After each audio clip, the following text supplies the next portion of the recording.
How many of you would count yourself moral people? I'm going to imagine that most of you, hopefully all of you, but most of you at least, will have raised your hands and said, yeah, I would consider myself a moral person.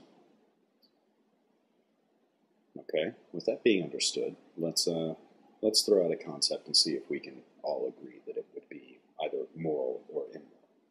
Let's take the example of killing children. Moral or immoral?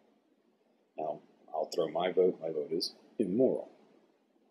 And I'm going to wager, again, that most of you, hopefully all of you, but most of you have sided with immoral.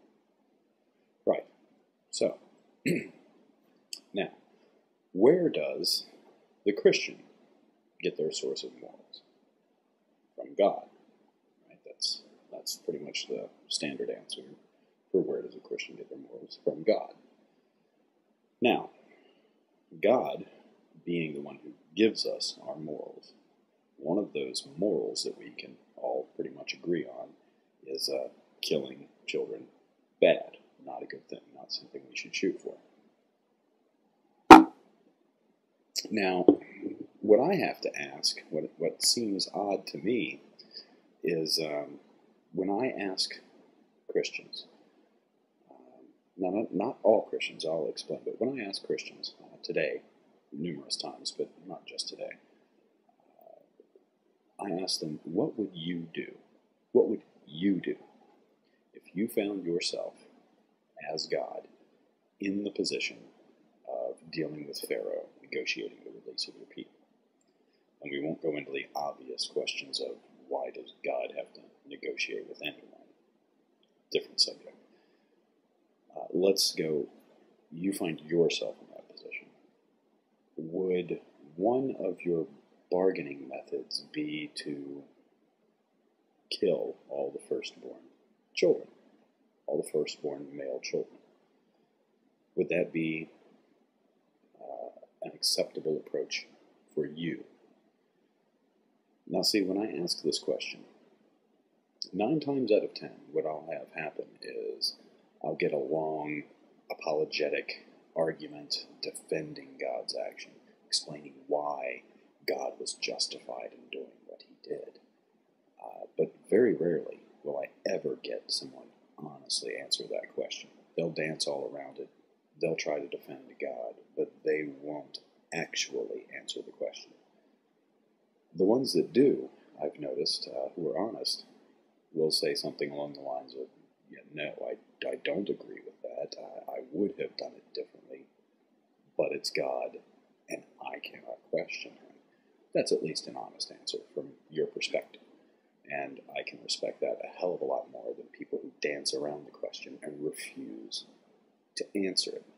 Because all they're doing, really, is displaying a textbook example of cognitive dissonance. We've established that they believe killing a child is immoral.